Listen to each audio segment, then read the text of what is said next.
Posgrados de Universidad Mayor presenta.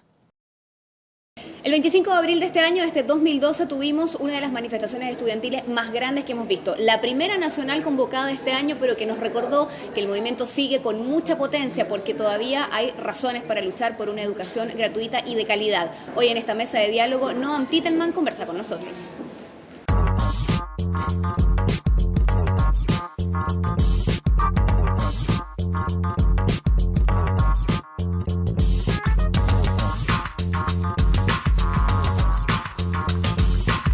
Mesa de diálogo, desde la Confitería Torres.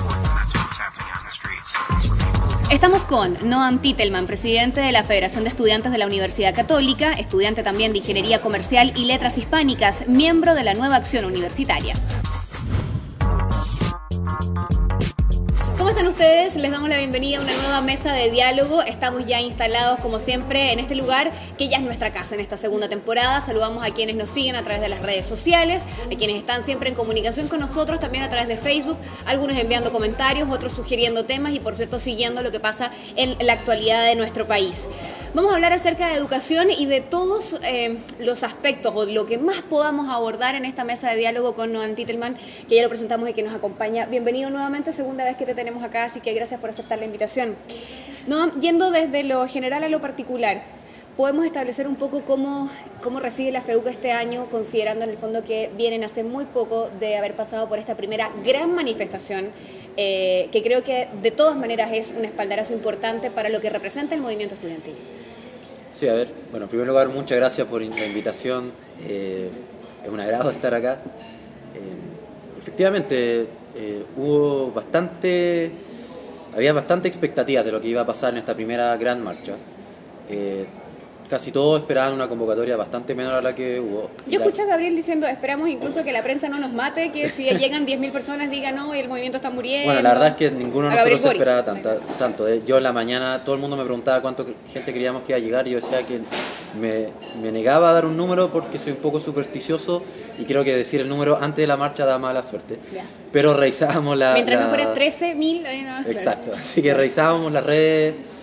Yo veía en Twitter que todo el mundo lo comentaba, pero de la realidad virtual a la calle hay un trecho bastante grande. Por suerte se cumplió, llegó mucha gente, y más allá del número, que obviamente es importante, el mensaje. O sea, el mensaje fue súper claro, el movimiento sigue ahí, más encima 2 días después de la propuesta que claramente tenía la intención de reducir la convocatoria, pensando que de alguna manera la gente iba a ver esto como una respuesta al movimiento, y no fue así.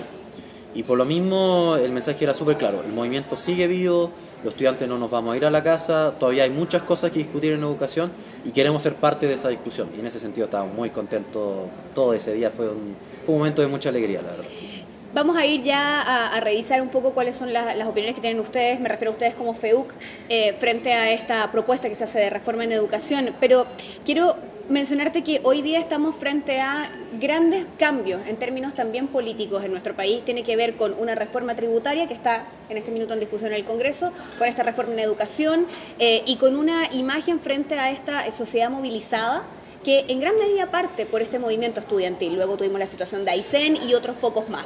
Pero en el fondo hay un agradecimiento, creo, yo lo he dicho públicamente, pero creo que represento en ese sentido a muchos ciudadanos que dicen gracias a los estudiantes hoy día tenemos 2 grandes discusiones en el Congreso, que es la reforma tributaria en función justamente de la reforma de educación que está también en este lugar. ¿Sienten ustedes eso como un triunfo, como decir, ok, por lo menos, más allá de que las cosas tal vez no sean la respuesta al 100%, instalamos 2 temas país que son completamente relevantes? A ver, es un poco complicado porque a mí no me gustaría decir que este es un movimiento de los estudiantes. Creo que ya pasó esa frontera. Y por lo tanto, pero es organizado por los estudiantes. Si los estudiantes tuvimos la oportunidad de quizás ser portavoces de este movimiento, tiene que ver con falencias que se estaban acumulando en el sistema durante mucho tiempo. Y si logró ser tan masivo es porque logramos superar esa barrera de creer que estos problemas eran un problema solo de los estudiantes.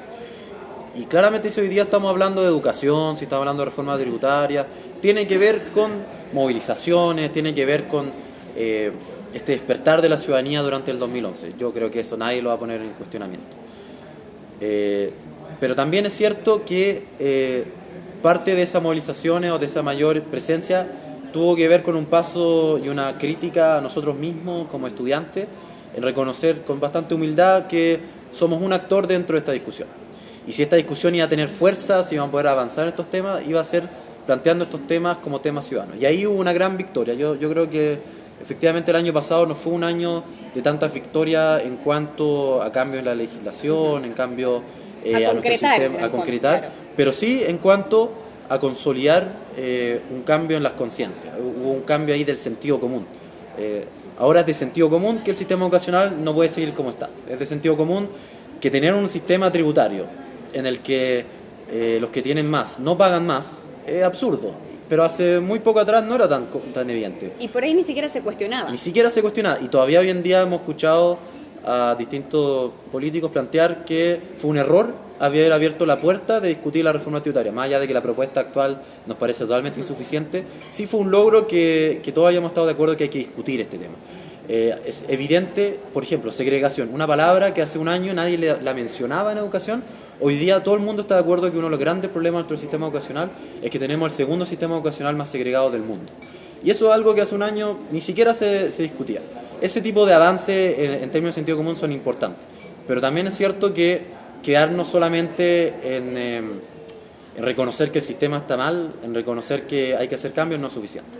Y este año esperamos poder empezar a concretizar en distintos temas. Y esa es la pelea que estamos dando ahora. Y eso es por lo que salieron, creemos, estos miles de ciudadanos, no solamente en Santiago, sino en todo Chile. ¿Cuál ha sido la respuesta política que más te ha irritado hasta el momento? A ver, es una muy buena pregunta.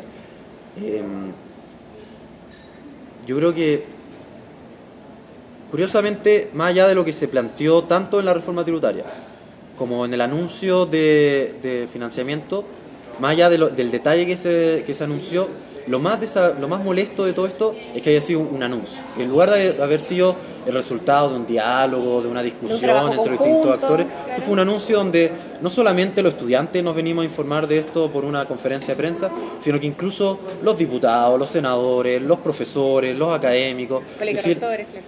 Fue la misma lógica de las políticas públicas hechas entre cuatro paredes por un grupo de personas con doctorado. Yo no tengo nada en contra de los doctorados, son extremadamente valiosos, pero después de todo lo que vivimos en el 2011, volver a esas mismas políticas públicas y creer que con eso iba a ser suficiente, nos parece que es como no haber aprendido nada de todo lo que sucedió en el 2011. Irónicamente es una discusión que se desarrolla de manera segregada, o sea, va aparte en el fondo. Exacto, y más encima que al anunciar esta propuesta se diga estamos abiertos a discutir solamente las delimitaciones de esta propuesta. Así fue como lo dijo el ministro. Entonces, cuando nos dicen por un lado tenemos ánimo de dialogar, pero por otro lado nos dicen solo vamos a conversar las delimitaciones de esta propuesta, entonces ¿de qué diálogo estamos hablando? De conversar los pequeños detalles de la propuesta.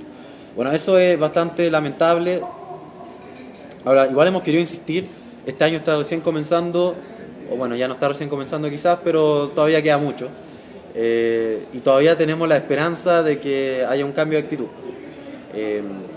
Esta es una gran oportunidad para el gobierno, lo hemos planteado varias veces. Este sistema no fue creado por este gobierno, no fue creado por este ministro, claramente, o sea, este ministro ya bastante poco, pero sí le ha tocado la oportunidad de cambiarlo. Y ojalá se aproveche esa oportunidad y vamos a salir ganando todos si es que se aprovecha esa oportunidad. Y lo mismo con reforma tributaria, o sea, los propios parlamentarios de gobierno han salido a criticar esta reforma como insuficiente, como regresiva. Todo lo que, quizás esto es lo más interesante de esta reforma, es que ha logrado algo que no se había visto en mucho tiempo, que es unir a oposición con alianza. Realmente todos han salido transversalmente a criticar la propuesta por distintos motivos. Se perdió en focalización porque claramente es una propuesta regresiva. Se perdió en cuanto a la oportunidad de tener un verdadero aumento de la recaudación para tener un Estado que se haga cargo. Se perdió en la posibilidad de tener una propuesta que se hiciera de una manera en que los distintos actores involucrados pudieran participar y que no sea de nuevo un anuncio de parte de unos pocos iluminados. La verdad se perdió por todos lados. Entonces, cuando vemos esto, la verdad es que es decepcionante, pero todavía hay mucho más. Ojalá no sea el anuncio un anuncio de la tónica que vayamos a ver durante el año. Ojalá.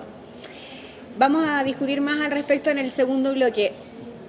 tú dices se han perdido en el fondo oportunidades y también se han perdido por ahí la posibilidad de escuchar las voces de otras personas que se podrían haber involucrado en esta discusión. Y generalmente cuando hablamos de la reforma en educación estamos hablando del tema de los universitarios. Sin embargo, los secundarios también han tenido un rol importante. ¿Se han perdido las voces de los secundarios en este proceso para ustedes?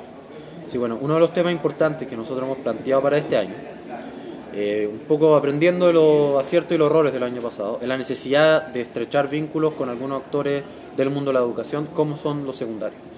Y ya no se puede hablar de la reforma universitaria solamente, pero ni siquiera es suficiente con hablar de la reforma de la educación superior, porque hay que hablar de la reforma educacional, que parte de la educación inicial, claro, de la educación preescolar, sigue la básica, secundaria y después la superior, y hay que hablar de todo eso en conjunto, porque empezar a hablar de parcelas en el sistema educacional es la receta perfecta para el desastre. Empezar a hablar solo de financiamiento, solo de calidad, solo de educación superior, es la mejor manera de no resolver nada. Tenemos que hablar de todo en su conjunto.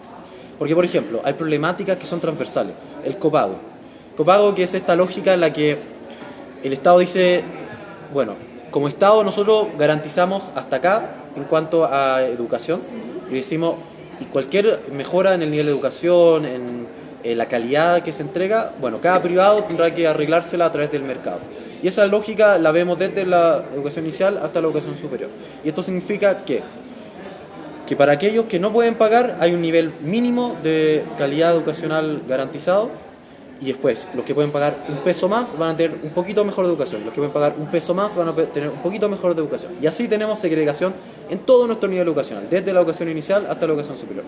Y si queremos empezar a hablar de una reforma educacional de verdad que termine con la segregación, tenemos que hablar en el conjunto del sistema educacional. Tenemos que hablar del copago, o así es como se llama en educación básica y secundaria, pero también tenemos que hablar de la brecha entre arancel de referencia y arancel real, que es el mismo fenómeno, es el mismo. Y sin embargo, nombre, pero es la misma situación. Y sin embargo, el gobierno quiere tratarlos como temas distintos y nos dice, en la propuesta última, nos dice efectivamente la brecha no puede seguir y hay que cubrirla, pero en educación básica y secundaria dejémosla, porque ahí es una realidad distinta, y no es una realidad distinta, es lo mismo, es exactamente lo mismo.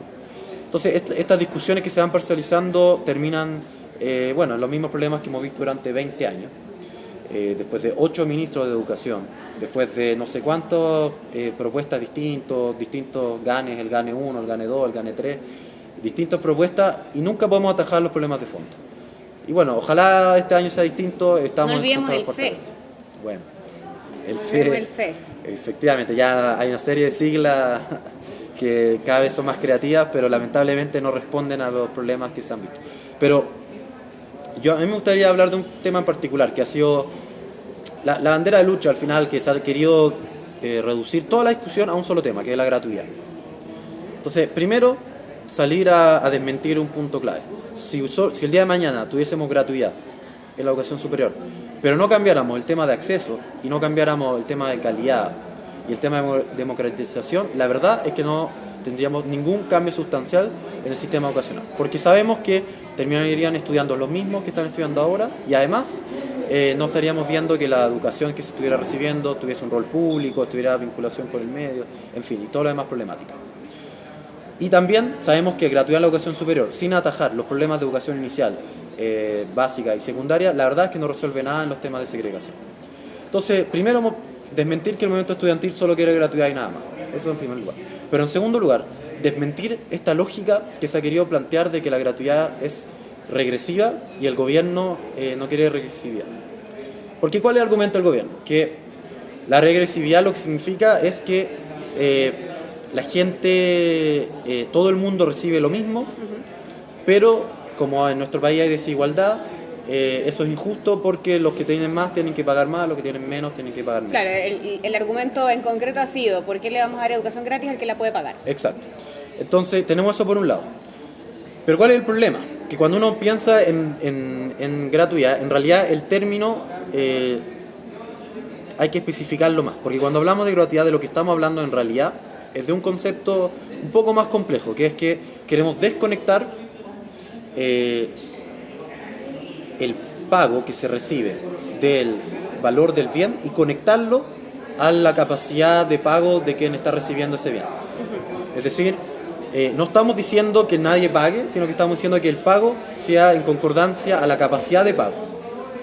Y por lo tanto, no a la calidad del bien, que en este caso es la educación que se va a recibir. No a la calidad del bien, porque hemos visto que cuando el pago es en relación a la calidad del bien, lo que termina sucediendo son estos guetos, estos nichos de segregación.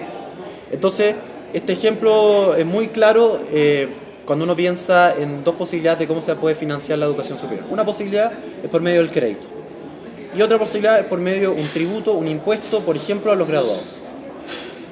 Entonces veamos estas dos realidades. Si tuviésemos un crédito, lo que tendríamos es que, por ejemplo, para simplificar, digamos que la educación vale 100 y todo el mundo que estudia tiene que después pagar 100 porque con interés el costo de la educación, todo el mundo va a pagar 100 después. ¿Pero qué significa esto? Que independiente del ingreso que tenga después, todo el mundo va a pagar 100 y por lo tanto el que gane 1 millón va a estar pagando el 100 y el que gane 100 también va a estar pagando 100. Por lo tanto, como porcentaje del ingreso, claro, en realidad tener un crédito es regresivo, porque en términos al ingreso futuro, el que va a ganar 1 millón de pesos va a pagar el 10% de su ingreso y el que gane 100 va a pagar el 100% de su ingreso. Es decir, es regresivo en relación a los ingresos futuros. ¿Qué va a pasar si que en vez de eso tenemos un impuesto que diga parejo, todo el mundo va a pagar el 10%?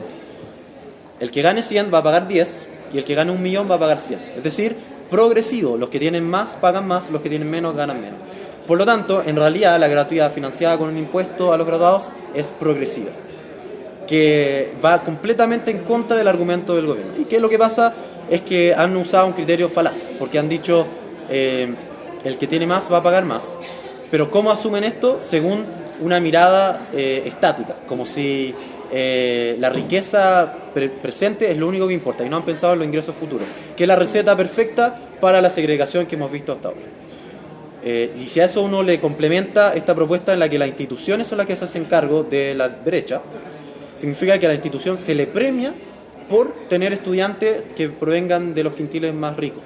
Porque si no, esa institución se va a tener que hacer cargo de la diferencia. Va a tener que pagar es la receta perfecta para agudizar la segregación y va completamente en la dirección contraria de lo que se ha plantado desde el movimiento estudiantil. No, vamos a hacer una pausa. Es uno de los argumentos que de hecho ha manifestado públicamente Mario Weinsbuch desde Educación 2020, que las universidades que tengan justamente que pagar esa brecha van a estar en el fondo alimentando un sistema en el que podrían segregar a los estudiantes, escogiendo los que tienen más recursos para no tener que poner ellos entonces esa diferencia. Hablamos acerca de reforma de educación, reforma tributaria, es lo que han conseguido los estudiantes instalar sobre nuestra mesa de diálogo y sobre la mesa de todos ustedes en su casa. Volvemos con más.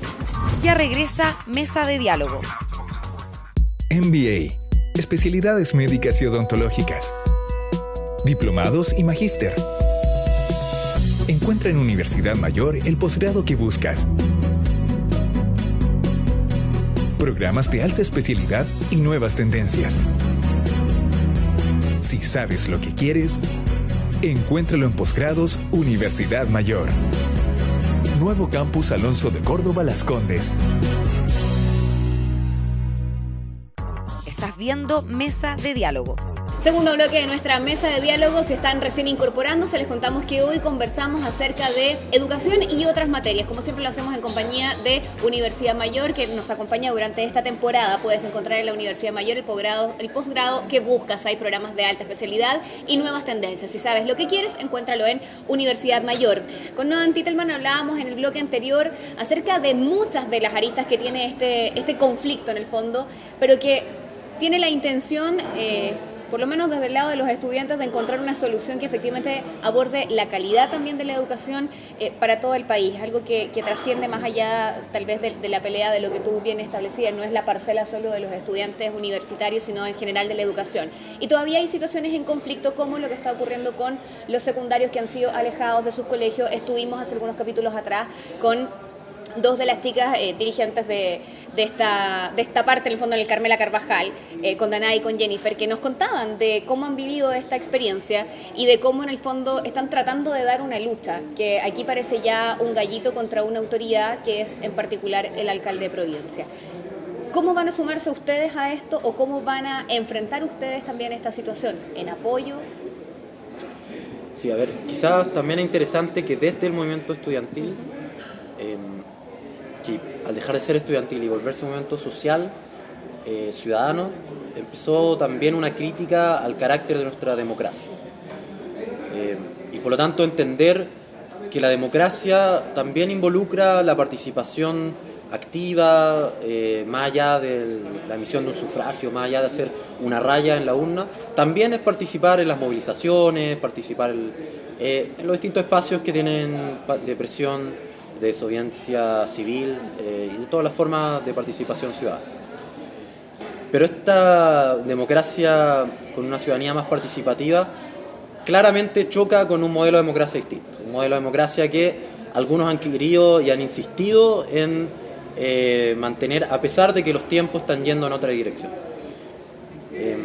Y lo que está sucediendo con los secundarios hoy en día, en que hemos visto un nivel de persecución, porque no tiene otro término, persecución política, ideológica, frente a aquellos que se movilizaron en 2011, la verdad nos recuerda los peores momentos por los que hemos pasado como país. Esos momentos en los que no hemos querido escuchar a la ciudadanía, escuchar a las miradas distintas. Y lo que nosotros hemos planteado es que es bastante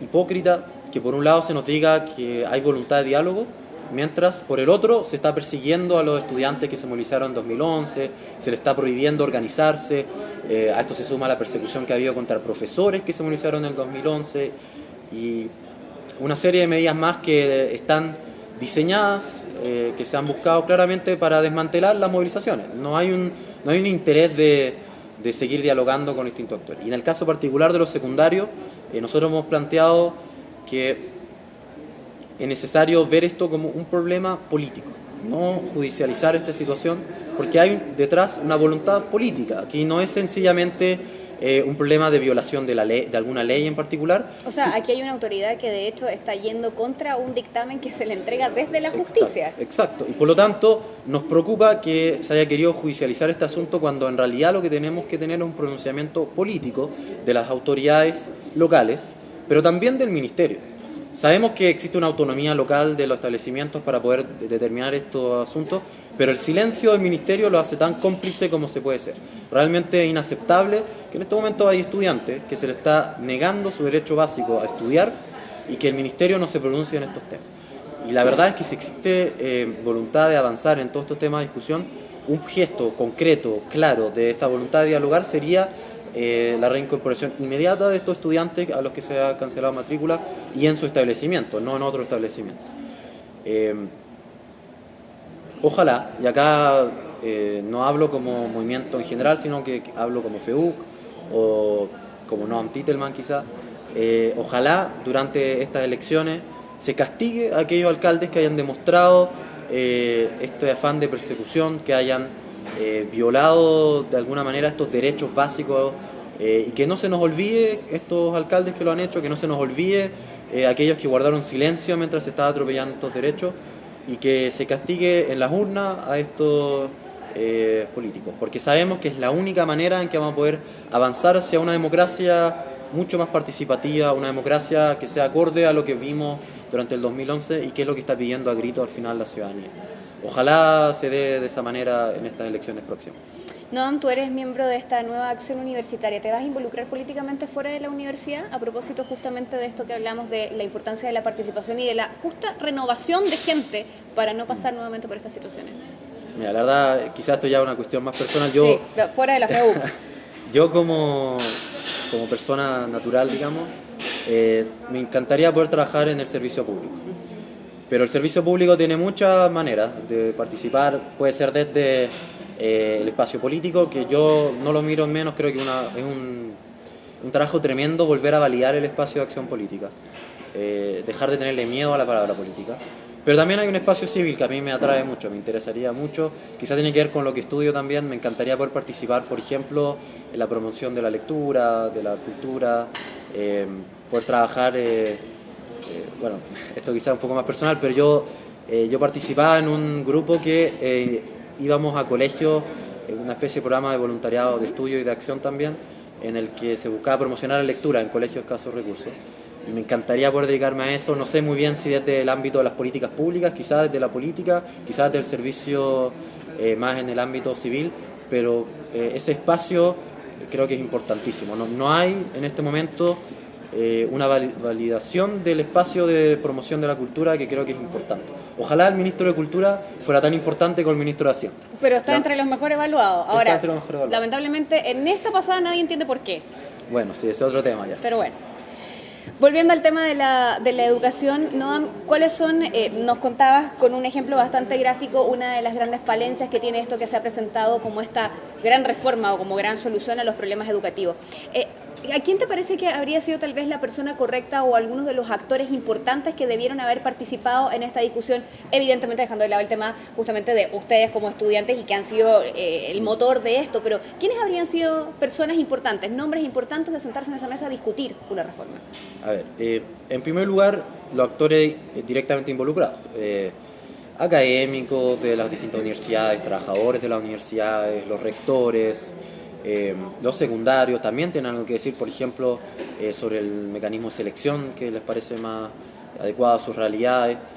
Pero además, incluso desde el mundo de lo académico hay visiones que ni siquiera son consultadas. Y yo creo que más allá de las diferencias que se puedan tener, siempre es sano escuchar distintas miradas.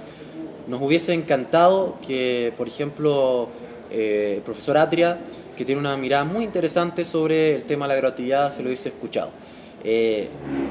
Justamente hoy día venimos de una exposición en la Comisión de Educación donde el profesor Atria expuso por qué la gratuidad no sería regresiva y más aún, y esto fue muy interesante, expuso que dentro de la misma propuesta de financiamiento como que el gobierno no ha querido reconocer que se están colando elementos que están demostrando la falencia de la misma lógica. Cuando el gobierno habla de un crédito contingente, y aquí el profesor fue bastante categórico, contingente está mal empleado el término, ya no estamos hablando de un crédito contingente, porque un crédito contingente es otra cosa, porque lo estamos hablando en realidad es empezar de a poco a entender que esto tiene que tener un sistema tributario, porque cuando hablamos de porque lo que define un crédito es que se paga según el valor del bien recibido, si se quiere. Y lo que se habla cuando se habla de un sistema tributario es que se paga según la capacidad de pago. Entonces en este momento tenemos un crédito que cuando el ingreso es menor a cierto monto se paga según la capacidad de pago. O sea, estamos de a poco, sin quererlo, más allá de la voluntad o no, estamos de a poco reconociendo, porque la lógica lo está llevando, porque la ciudadanía lo está pidiendo, porque así lo demuestra tantos estudios que se han visto, estamos de a poco, como no queriendo la cosa, avanzando hacia un sistema tributario. Porque ya hemos dicho, queremos que la agencia sea estatal, ya el gobierno lo ha reconocido, queremos que los fondos vengan del Estado, queremos que el pago sea contingente, entre comillas, al ingreso. En el fondo se está diciendo que queremos avanzar hacia el sistema tributario. A mí me hubiese encantado que la voz de académicos que tienen otra mirada también se hubiese incorporado en esta discusión. Lamentablemente no fue así. Por lo tanto, hay dos planos ahí. Por un lado, que en democracia es importante que los actores afectados por las políticas públicas también participen en la elaboración de esta. Y por otro lado, que los académicos de distintas miradas también participen. Y detrás de esto hay un valor, hay un principio básico que cada día se vuelve más importante en nuestra política, que es humildad. Más allá de todos los doctorados que se puedan tener, más allá de toda la carrera política que sin lugar a dudas tiene importancia, la humildad de reconocer que también hay otras voces que es importante escuchar al momento de hacer políticas públicas y que cada día empieza a cobrar más fuerza. Ojalá sea así, ojalá se realmente cobre más fuerza, pero si no lo hace en la formación de la política, lo va a hacer nuevamente en las movilizaciones, que finalmente es la única manera de ser escuchado, al parecer, en este momento. Vamos a regresar con un tercer bloque de Mesa de Diálogo. Estamos conversando con Noam Titelman. Nos quedan temas pendientes. Vamos a tratar de abordar la mayor cantidad que podamos en los próximos minutos. Así que no se separen, regresamos con más. Ya regresa Mesa de Diálogo. Estás viendo Mesa de Diálogo. Tercer bloque de nuestra mesa de diálogo, tercer y último bloque. Vamos a tratar de condensar nuestra conversación con Noam Titelman. Desde la FEUC nos acompaña y hemos estado hablando justamente acerca de educación, acerca de todas las reformas que gracias a este planteamiento de los estudiantes, que ya ha dejado de ser un movimiento solo estudiantil, sino un movimiento social, se han puesto sobre la mesa del gobierno, en el fondo, que es lo importante. Noam, ¿ustedes reconocen la importancia de que salga la banca privada de esto? Lo escuchaba en la voz de Gabriel Boric. ¿Desde la FEUC también es así?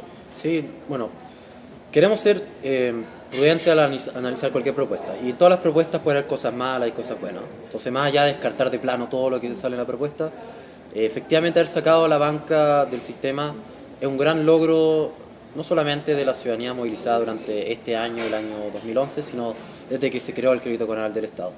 Y a eso, muchos nos sorprendió, perdón, que esto además ocurriera con un gobierno de derecha. la sorpresa es compartida por muchas personas, pero también esto demuestra que no solamente había una crítica ideológica profunda, concreta y que no hay que hacerle el quite. Efectivamente, tener la banca metida significaba una visión de la educación como un bien de consumo, como una inversión en capital humano que no se diferenciaba de cualquier otra inversión. Pero además habían argumentos técnicos, empíricos, abrumadores que iban en contra de la banca. Hasta el propio ministro, en una exposición, la Comisión de Senado reconoció que durante más de una vez el Estado perdió cuantiosas sumas de recursos por tener que emplear la banca. Y que hubiese sido mucho más rentable que el mismo Estado se hiciera cargo de los créditos. Realmente no había argumento para mantener a la banca, salvo insistencia ideológica, este principio ya verdaderamente fundamentalista de que todo tiene que hacerlo el mundo privado y que cualquier cosa que haga el Estado va a ser mala, y que realmente no estaba fundamentado, y la autorregulación, que no estaba fundamentado ni en ningún estudio empírico ni en ningún tipo de validación técnica más allá de principio. No, vamos a la FEUC. Hablábamos nosotros internamente como equipo muchas veces el año pasado, mientras seguíamos cada uno de los pasos del movimiento estudiantil, sobre esta importancia, y que fue muy notoria, de la manera en que se empezaron a relacionar muy democráticamente incluso voces que podían tener orígenes políticos distintos y que lograron establecer en una palabra que creo que lo condensa bastante bien, que es la tolerancia, muchos pensamientos distintos. ¿Cómo está la FEUC hoy día? Bueno, la verdad es que una de las gracias que hemos logrado es que hemos entendido que más allá de las diferencias que puedan existir, hay temas que nos unen, hay temas de fondo que nos unen. Y ese paso que parece evidente, que parece tan menor, en realidad es un avance gigantesco. Porque no solamente es algo que ha costado en este movimiento, sino que históricamente en los movimientos sociales el primer talón de Aquiles no han sido las respuestas de parte de las autoridades, sino que han sido las propias diferencias internas. Y se ha visto una y otra vez que los movimientos sociales, cuando fracasan, el primer empujón hacia el fracaso no viene de afuera, viene de adentro. Y por suerte este movimiento ha tenido esa capacidad de aprendizaje, que ha sido de errores en el pasado, a entender que las diferencias las tenemos, peleamos un montón dentro de la Confecho en las sesiones, discutimos, nos agarramos de las mechas, estamos 14 horas metidos ahí planteando diferencias, pero salimos unidos, salimos con una sola voz, salimos planteando una sola voz de una manera firme, porque sabemos que mucho peor que cualquier diferencia que tengamos internamente es la posibilidad cierta de que las diferencias terminen socavando los temas que son urgentes, como es la recuperación de la educación pública. Y que si hoy día estamos aquí, estamos presentes, estamos manifestando nuestras voluntades, porque hemos podido anteponer las cosas grandes por sobre esas cosas chicas que al final realmente son irrelevantes. Y el espíritu que queremos mantener durante el año va en esa dirección. Ya hemos mantenido una serie de costumbres, de rituales, de miradas que nos han permitido ¿Es una renovación capacidad de la democracia en la FEUC? O sea, en la Confecho y en la FEUC, entender que más allá de que dentro de la FEUC podamos tener como FEUC una postura, entender que en la Confecho tenemos que respetar que haya posturas distintas. Y además, y esto ha sido lo más notorio, es que más allá de las diferencias que podamos tener, hemos ido convergiendo en algunos principios concretos, programáticos en común.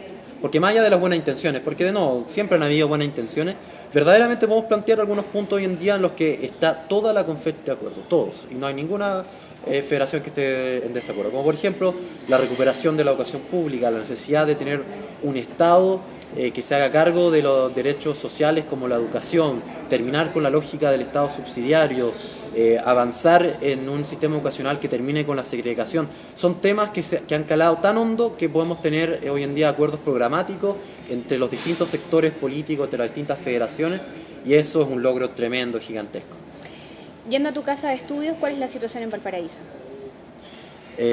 Bueno, y por ejemplo, uno de los temas interesantes que hemos logrado consensuar es la necesidad de avanzar en la democratización. Y por democratización interna dentro de nuestras universidades, la verdad es que la discusión es muy enriquecedora porque hay distintos niveles de avance, hay distintas perspectivas. Porque dentro de la Universidad del Confech, por ejemplo, hay universidades que son estatales. Claro. Y ahí un avance interesante que ha estado ocurriendo ha sido en la Universidad de Valparaíso, donde se está en este momento en un proceso de discusión de los estatutos, avanzando hacia una mayor democratización, entendiendo esta como una participación de los actores de las comunidades universitarias en las tomas de decisiones. Pero también en nuestra universidad, la Universidad Católica, también se está dando esta discusión y es muy interesante hablar, sí, una universidad católica también puede ser democrática. Y hay muchos ejemplos en el mundo, no solamente universidades católicas democráticas, sino que incluso universidades pontificias. Y no solamente eso, sino que, y aquí ha sido muy interesante la discusión, hemos tenido muchos debates. Primero, primer mito, que la democracia afecta la calidad. Hay muchos ejemplos de universidades profundamente democráticas y de excelente calidad. La Universidad Pontificia de Lovaina, universidades en Inglaterra, la Universidad Libre de Berlín, son universidades de excelente calidad y profundamente democráticas. Segundo mito, que las universidades católicas no pueden ser democráticas. Ya di un par de ejemplos, la Universidad Católica Pontificia, más encima de Lovaina. Tercer mito, que las universidades hoy día que no son democráticas nunca lo han sido. Mentira, la Universidad Católica en algún minuto fue profundamente democrática, incluso se llegó a elegir el rector en votación universal, tenía participación de los estudiantes en las distintas tomas de decisiones. Todos estos temas están abiertos a la discusión.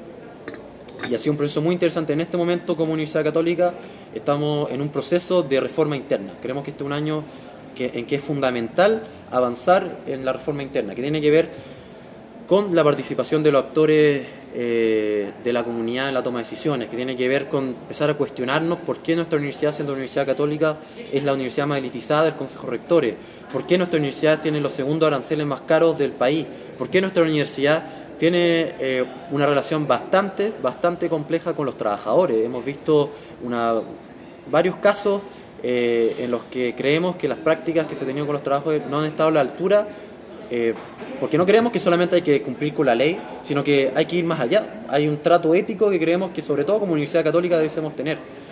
Y finalmente, y esto ha sido lo más interesante, es empezar a plantearnos que ser una universidad católica no es un argumento en contra de la democratización, sino que todo lo contrario. Que cuando hablamos de una mirada católica, es una mirada que, por ejemplo, concibe que existe una bondad inherente a la calidad de ser humano, una dignidad inherente a ser humano, y que por lo tanto la participación en los espacios de discusión es inherentemente católica. Que esto no significa que obviamente hay un espacio de acción en particular para los académicos, para los estudiantes, para los funcionarios, sino que lo que estamos diciendo es que precisamente por ser una universidad católica es importante que la voz de los distintos actores sea escuchada al momento de tomar decisiones.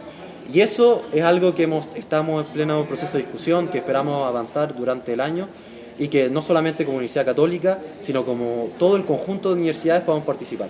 Y es una discusión que tiene distintos niveles de avance. Entonces, por ejemplo, en universidades privadas, en centros de formación técnica, en institutos profesionales, en este momento la lucha es por que se les permita algo básico, su derecho constitucional de poder asociarse y organizarse y tener centro de alumnos, tener federaciones. Hay muchos lugares donde no se les permite. Hoy en día el 70% de la matrícula de educación superior no está en el Consejo de Rectores, y de ese 70% la mayoría no está organizada, no está con representantes estudiantiles, en gran medida porque las instituciones no se lo permiten, le hacen firmar contratos donde no les permiten hacer esto.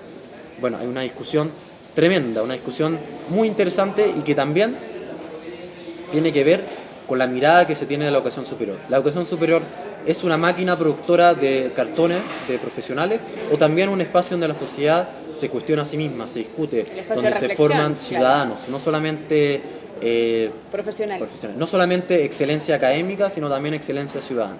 Y esa es una discusión apasionante que esperamos poder avanzar mucho durante este año. Noam, llegamos al final de nuestra mesa de diálogo, se nos acaba el tiempo. Te quiero preguntar brevemente, como diría el presidente, te quiero preguntar en breves palabras, es imposible cuando tú hablas, por ejemplo, del tema de Valparaíso y de otras universidades en otras regiones, no acordarme de lo que pasó en Aysén y pensar que una también de las peticiones que ellos tenían era una universidad pública en la zona. ¿Cuál es tu mirada frente a eso? Sí, no, nosotros lo hemos planteado. Bueno, otra crítica al modelo de financiamiento que se está proponiendo en este momento, que es lamentable porque en realidad no responde a una de las problemáticas más grandes que tenemos. En este momento, universidades en regiones, en general, dependen de sucursales que tienen o de sedes que tienen en el centro, porque no son rentables, no logran financiarse en regiones. Y eso tiene que ver con el abandono en que la ha tenido el Estado. Es necesario que el Estado vuelva a preocuparse del fortalecimiento de la educación pública, por ejemplo, a través de aportes basales a universidades de regiones. Tenemos que fortalecer esos centros de desarrollo local. No basta con becas que vayan finalmente a las mismas universidades que tenemos hoy en día. Creo que es fundamental que haya universidades potentes en regiones, y lo hemos planteado ya varias veces. Lo que pasó en Aysén es un llamado de atención. No creemos que va a terminar solamente en este momento si es que no se responde a las demandas. Es cierto, se logró avanzar en algunos temas, pero hay muchos temas que falta por avanzar, como por ejemplo este tema fundamental, que es fortalecer las universidades en regiones, fortalecer la educación universitaria, la educación técnica, profesional, fortalecer en general los centros de formación técnica. Santiago no puede seguir siendo donde se acumulan todos los recursos de nuestro país, porque volvemos a caer en lo mismo, en la segregación y en la desigualdad, que son los dos grandes males que se repiten una y otra vez en nuestro modelo. Noam, hablamos de avances. ¿Cómo avanza el movimiento en los próximos días? Bueno, este año vamos a tener que ser capaces de hacer dos cosas, de caminar y masticar Chile, si se quiere. Por un lado, sabemos que las movilizaciones son necesarias. Sin movilizaciones no se nos va a escuchar. Pero también sabemos que si queremos empezar a concretizar en algunos puntos, es importante que seamos muy, muy propositivos. Y por lo tanto queremos avanzar en estos dos aspectos. Por un lado, mantenernos movilizados, y por eso hemos convocado a una marcha para el día 16 de mayo, una marcha nacional en la que queremos volver a participar como ciudadanía en la discusión de políticas públicas. Queremos repetir este espíritu que tuvimos en la marcha del 25, que además de ser muy masiva, fue muy pacífica. Y queremos volver a tener esto el 16 de mayo. Y por otro lado hemos dicho que no basta con eso, queremos ser propositivos, queremos participar en la discusión. Y por eso hemos llamado a jornadas de reflexión nacional en todas las universidades para el día 8 y 9 de mayo, donde como universitarios vamos a participar en la discusión, vamos a levantar propuestas en las distintas temáticas de educación superior, pero también de educación en su conjunto, porque entendemos que ya no puede ser que la discusión se vuelva a hacer entre cuatro paredes. Queremos ser parte de eso. Es un año en el que la verdad es que las expectativas están muy altas, están muy arriba, y ahora depende de todos nosotros.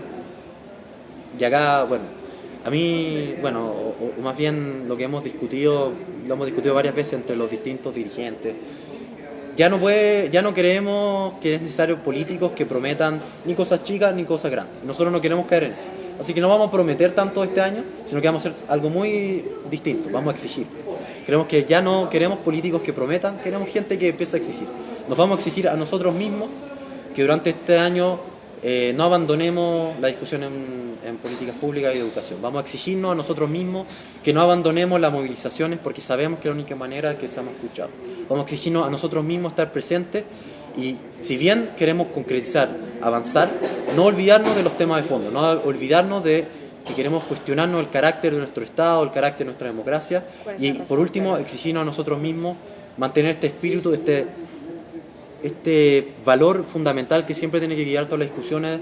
Creemos que es la humildad, que no subirnos a las nubes, y recordar que la humildad es la única manera en la que vamos a poder avanzar en estos temas. Nos vamos a quedarnos con esa reflexión, y como siempre al llegar al final saludamos a la gente de Feria Chilena del Libro, que nos acompaña semana a semana y que también ha ido acompañando la tradición de lectura en nuestro país. Jorge Millas, El valor de pensar, uno de nuestros pensadores, este va de regalo para ti, lo envía a la gente de Feria Chilena del Libro, que lo disfrutes y que por supuesto te tengamos ojalá próximamente en una nueva mesa de diálogo conversando acerca de cómo ha ido evolucionando el movimiento este año, y que ojalá de verdad lleguemos a una reforma educacional que instale, tal como tú decías, la humildad y también la calidad de la educación, que en el fondo creo que es una de las cosas más importantes de esta apuesta que están haciendo. Absolutamente. Muchas gracias por la invitación. Suerte en la marcha, nos vemos en la próxima. Gracias a ustedes por acompañarnos en esta mesa de diálogo.